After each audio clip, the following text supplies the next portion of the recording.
Welcome to Badass Lady Folk. I'm your host, Christine Stoddard. And this episode, I am so delighted to welcome Dr. Spring Cooper. Hi, Spring. Hi. Hi. So you are a sex educator. What does that mean? Well, I'm a professor, so You are a professor. Doctor. Thank you. I teach and do research and do advocacy and service related to sexuality and sexual health. Mm-hmm. So my degree is in something called biobehavioral health, which is like an interdisciplinary approach. So we look at environment, behavior, psychology, biology, and how they all intermingle and intertwine to produce or prevent disease. So within that, I study sexuality and sexual health, and specifically of young people, because I'm really interested in, setting up healthy habits and attitudes so that people have happy and fulfilling and like what they want in their sex lives and with their partners. So. Yeah. So by this definition, what is a young person? I study like 13 to 25 years of age. So like adolescents and like up through college age, basically. Young people we say cut off as 25. So Okay, that's when the quarter life crisis hits. Yeah. You're no longer young after that. So how did you get into this? Actually, I had a friend in high school who had HIV, and this person had contracted it through a blood transfusion when they were very young, before the blood supply was tested, which now it's totally safe. You can always trust blood transfusions, but this was in the early 80s. And so they had contracted it, and in our high school, they felt like they couldn't be out about being HIV positive, because in a previous school they had been bullied and ostracized for that reason. So at our school they were not out about it, and they came out as they graduated. And I was young, and I was just so upset that they had faced all this stigma, and that they couldn't live their life as they wanted because of other people's misunderstandings and bad attitudes about like what having HIV meant. So when I went to undergrad the next year at Penn State, there was a nonprofit at Penn State called the AIDS Project, and I started volunteering there. I did a long training with them. They had like a 3-month training that they put volunteers through before they allowed them to do any volunteer work, and it was very intense. And they taught us so much about not only like preventing HIV and other sexually transmitted infections, but also like how to have conversations with people, and how to negotiate condom usage, and how to teach people about things, and how to open up, so that people are willing to like talk about these things. And so I started volunteering at the AIDS Project because I wanted to like help promote understandings and clear up like these types of things that my friend had faced. And I loved it. I loved doing that work. I volunteered at the AIDS Project for years. I ended up doing an internship there, and that was like what really set my interest for grad school and going into this field. So for people who might be interested in entering this field, what exactly did you study in undergrad and then graduate school? So my degrees are both called biobehavioral health. That's like a Penn State name for the degree. Okay. So it's not psychology, sociology, biology. You could go into any of these things. Okay. So many people enter sexuality from various different fields. So biobehavioral health is something very similar to public health, but it's a little it's not necessarily focused on the public, but it's related to public health. So public health is another type of degree people might use to go into sexuality, but also, health psychology specifically, or psychology, or women's studies. Mm-hmm. There's so many different avenues to explore sexuality through. And there are a couple of like sexuality programs within the U.S. that are known. The Kinsey Institute in I'm blanking on the state it's in. I just know they did the big fat book that was very popular. Yeah, the Not Kinsey here. Institute. And then also Widener, which is in Pennsylvania, is the other like well-known sexuality program in the U.S. So those are the two places that people normally go if they're like certain they want to study sexuality. But you can study sexuality, through a lot of different avenues. So, Yeah. yeah. So, what is it like being a professor compared to doing field work, compared to doing like public advocacy and all these other things that you've had a hand in? Being a professor is really cool. I don't recommend people get a PhD unless they want to be a professor, though, specifically. But being a professor... Was it that brutal? It's a lot of work. But, as you... Like, being a professor is really cool because you are doing research on topics you are interested in. You're deciding what you want to research. And, like, that's the coolest thing in the world. Like, getting to, like, answer the questions that you want to know the answers to. So I do really enjoy that. And I love teaching, so getting to help train new generations of people in the field is also really exciting. And as a professor, you are expected to do service and give back as well. So advocacy can be part of that, but like there's a lot of different ways people might choose to do that. But I find the advocacy really rewarding. So like all of these are pieces of my job, which I think are super rewarding. Being a professor is also a very laborful, time draining field where you kind of, always are working, but it is very rewarding. So. What are some of your favorite types of encounters that you have in the classroom, like repeated questions and... Oh, well, I have taught many types of classes. Right now I'm at a grad school, so I'm teaching master's and doctoral students, but my favorite is to teach undergraduate students human sexuality classes. It's really fun to teach those because people don't get a lot of high quality sex ed, in high school. So a lot of people will enter a human sexuality class in undergrad not knowing a lot about sexuality, even if they are sexually experienced, that doesn't mean they understand any of these processes or how to prevent things that they don't want happening or even how to create really great experiences with partners, And so we get a lot of questions. The most common question, I think you know this. I think you primed me for this. I think I've told you this before. But yeah, the most common question is people love talking about anal sex. People always have questions about that. People love to ask questions about the butt in general. I have a podcast called The Sex Wrap where we answer questions about sexuality, and our episodes that get the most listens are just the butt episodes. High, way above the others. Wow. Why do you think that is? I think it's still a little more stigmatized. Also, people... We have a lot of stigma around sexuality in general still. Mm-hmm. So just being able to like open up and ask, even friends questions about sexuality can be hard. So, I think, the more stigma we have around something, the more it becomes difficult to navigate, in your life. So I think a lot of people don't have trustworthy places they can go to ask those questions, unfortunately, which was one of the reasons we created the podcast, because we wanted a well-informed, educated, non-stigmatizing place where people could just go and find the answers to their questions and feel safe and private and, get the download.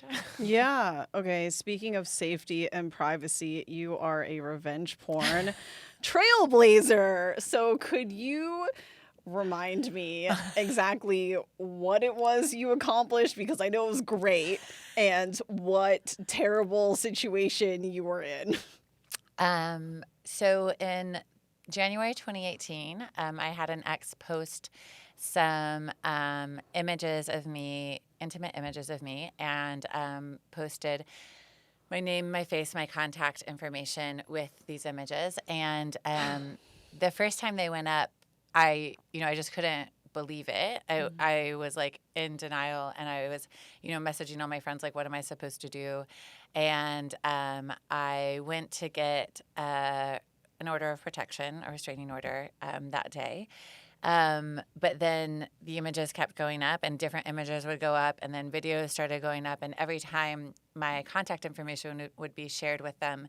So then I would get thousands of people from the internet contacting me directly to my phone or through my work email, actually, was information that he posted. So I would have people contacting me, and they would tell me that I was a dirty slut, or that they would share my photos more widely if I didn't do what they said, and they would try to blackmail me, or they would tell me that they had come to my photos that morning and then like beg for more. I mean, all sorts of things.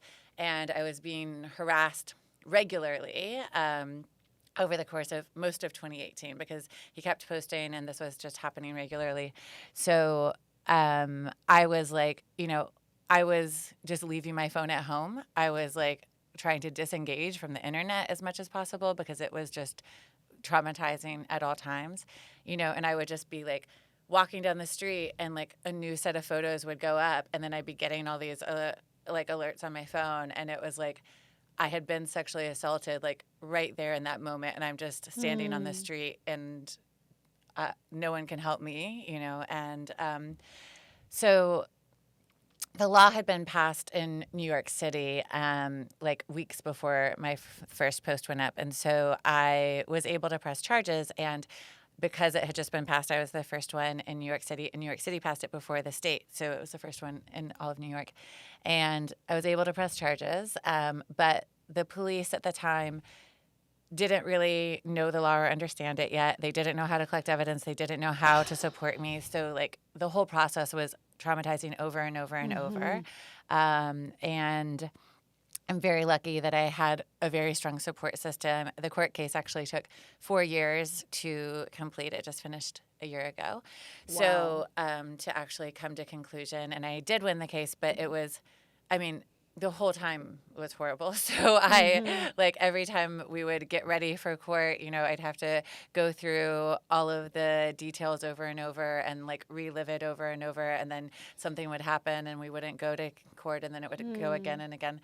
So I only stuck with it, to be honest, because I had so many people reaching out to me, thanking me for what I was doing, because they hadn't been able to do that for whatever reason, because they had a religion or a job or family that they felt like they couldn't press charges, or they couldn't because the law hadn't been passed yet, or whatever was the case.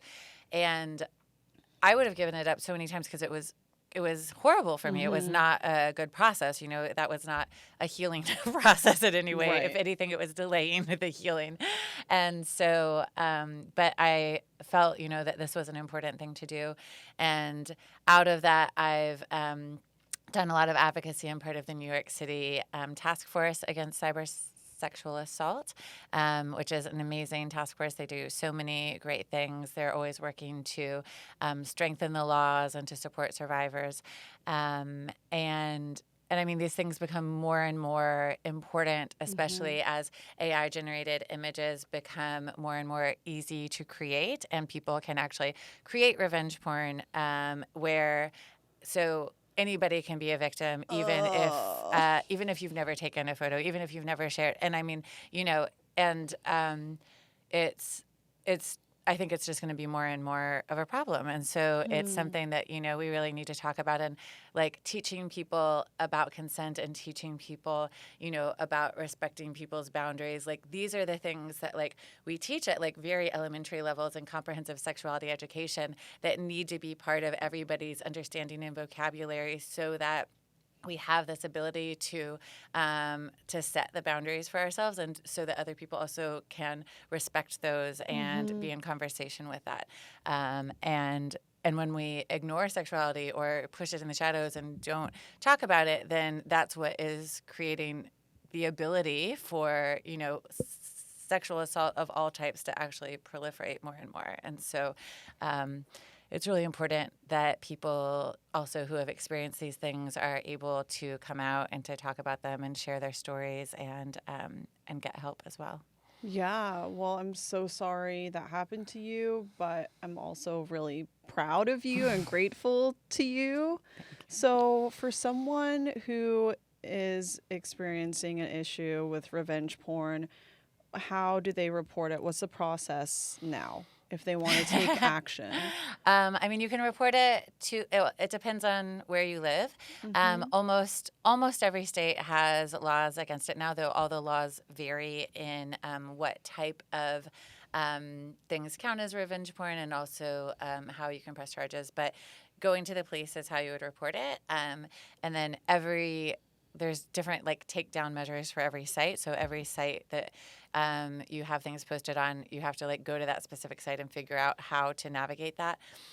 Um, there are some resources that have been created for survivors. I have a website that we've created out of my research for survivors to like help them try to navigate all of these things, like so that they can kind of go to this one place and say, okay, here's like all the different things I need to do.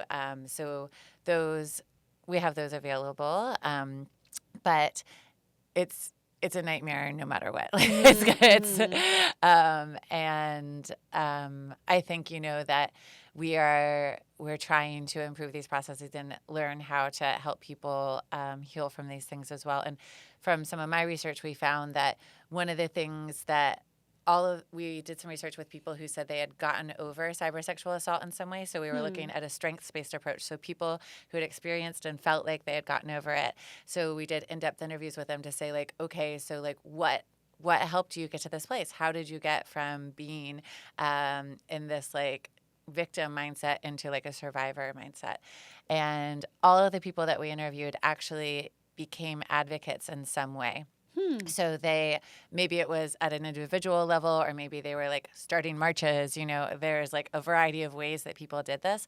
But this act of like talking about it, of like trying to make it better for other people is apparently incredibly healing. And that was just something that was common that we saw among all the people who said that they had gotten over it.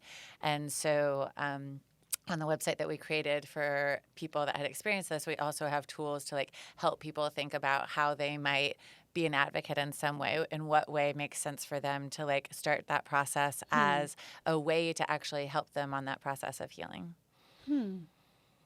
Neat. Yeah. Oh, yeah. It's very heavy, but it's important. Yeah. Gosh. I wanted to go back to consent. And I'm curious about how you teach that to young adults. And if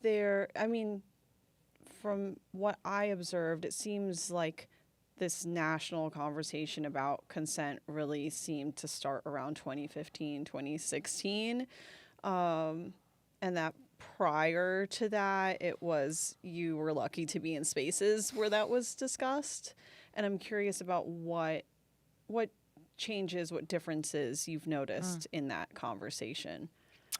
I mean, ideally, we were talking about consent, with people as young as when people can talk. We want to teach people about respect for their own personal bodies, their own personal space, and respecting other people's bodies and space as well.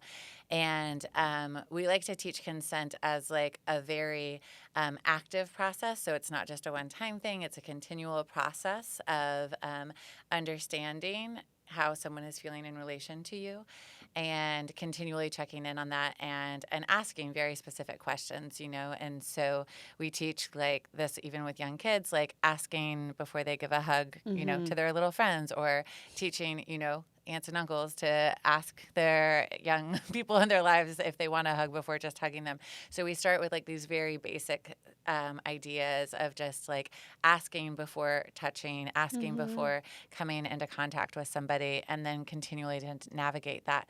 And the pushback that we sometimes get is people say things like, oh, that's not sexy, or that's not hot. And I have some research that I've done with young people looking at, how they navigate consent. And one of the things that people say that they use to navigate consent is like vibes, right? And they're like, oh, well, the vibes were there, so I knew we had consent. And there's a little bit of a reluctance sometimes to like do a check-in, and sometimes that can come from a fear that if you ask the question, the other person might say no. Like there might be, you know, some fear around like getting an answer that you don't want.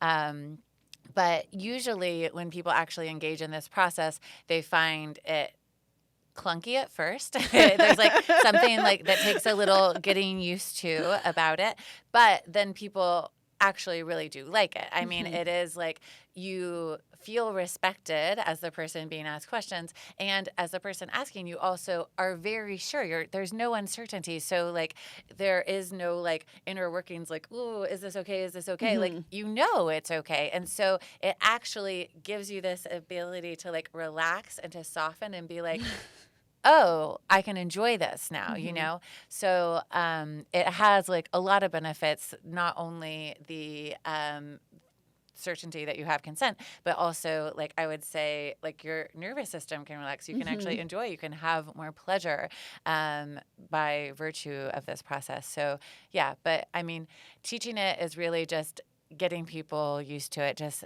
getting used to, and like, I mean, you can teach people to just practice it in their everyday lives, you know, like asking before you like touch someone on the shoulder, you know, asking before you give a hug, asking even like, do you like shaking hands? Or would you rather do an elbow bump or fist bump or like whatever, you know, like all of these things are things that can and do bother people actually, you know, especially in a post or COVID world. And so how we're navigating people's boundaries all the time is important and should be, I think, more part of our like everyday thinking process. What are some of the surprising moments that you have teaching consent to young people? You talked about the pushback, but what is it like to watch the aha moments for them? You know, I would say that the most like rewarding thing in teaching young people sexuality in general is like seeing this growth and this development, which is why I love teaching the undergrad sexuality classes, because there's more development and growth and it's like so fun. And you know, I have people write these reflection papers, and when you read a reflection paper and they're like, you know, I didn't get this until I watched this movie, or until someone said this thing in class, and it's, you know, it's exposure to ideas that are different than your own, and having them being humanized, having like understand someone else's experience, understand someone else's story. And, you know, when that happens, that's like when the light bulb goes off. That's kind of what is really allowing people to learn, to change, to grow. And so I think, you know, that's so important. Like, and that's like, you know, it's exposure to art and to movies and to things that like, you know, have these broader ideas, but it's also exposure to people that are different than you, and like having open and vulnerable conversations. And like that can be hard to do outside the case of like a, you know, classroom that's specifically devoted to that.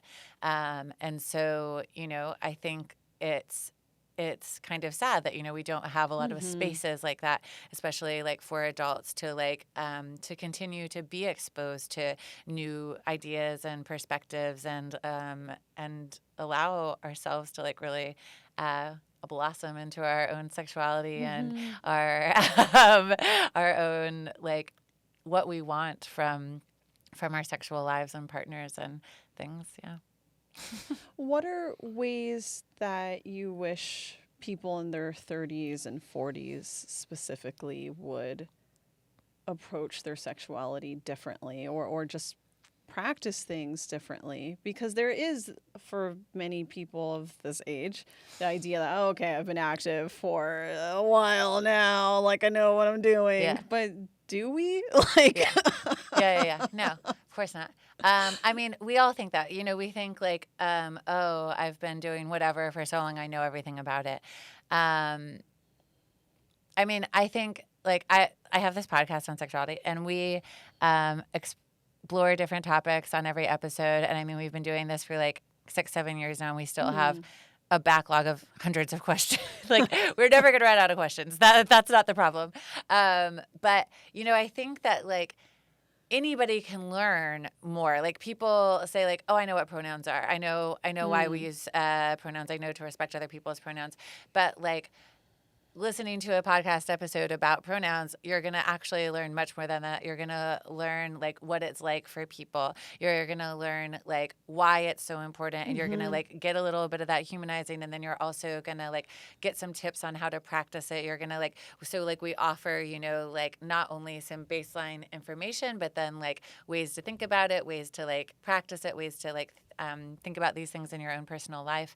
And so I think like there's always more to learn. And so I would say, like, you know, find the way that you want to learn it. Like you can read books, you can listen to the podcast, you can like do whatever, but like there is always more to learn. And as we are aging, like we are changing, you know, and like a lot of times people have been afraid to try things, whether it's, you know, with the gender of their partners, or even with like how they're expressing their dressing, or what types of activities they want to try.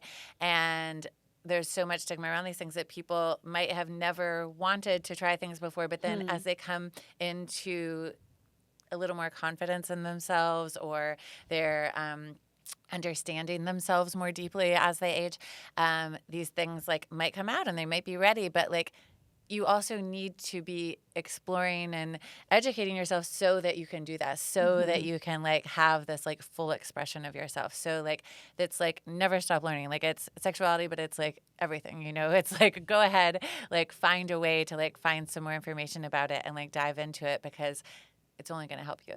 What are you looking forward to with the podcast? What are some next steps? Or are you going to keep doing what you've been doing? Yeah, I know. I think like it feels like important work. Like it feels like, you know, we're creating something that is easily accessible, that people can listen to from anywhere, you know, with very low startup costs. Like you just have to have a pair of headphones and some type of device connected to the internet, you know? So I really like the accessibility of that and what we're doing. But also podcast listening is going down across all podcasts, even like across the most listened to podcasts are experiencing declines in listenership. So, you know, I think we need to keep thinking, you know, we always need to be evolving. How are we reaching people? How are we like, how are we doing what people need, like in the space they need it, right? So, I mean, I think that there are some problems with like, okay, we could just go to TikTok, but then we're not able to get like the depth of information you want. You know, you would have to have like a chain of like so many TikToks to like get across like what we get through in a podcast episode. So I'm not sure kind of what the next evolution of that might look like. But I think everything needs to keep changing and evolving. So I would say we're definitely not going to do it forever, but for now. Where should people go to find out more about your work? The Sex Wrap is the podcast, at The Sex Wrap on any social media platform. You can Google Spring Cooper and find me on the internet. You can find my, you know, whatever you might want to find about me. All right. Said like an academic. No branding, Christine. Do you know how to search things? All right. Thank you so much, Spring. That is all the time that we have. You have been listening to Dr. Spring Cooper with me, your host, Christine Stoddard, on Badass Lady Folk. We are airing on Manhattan Neighborhood Network, Radio Free Brooklyn, podcast platforms, YouTube, etc. And on MNN, we air Thursdays at 1 p.m. Thanks so much. Tune in next time.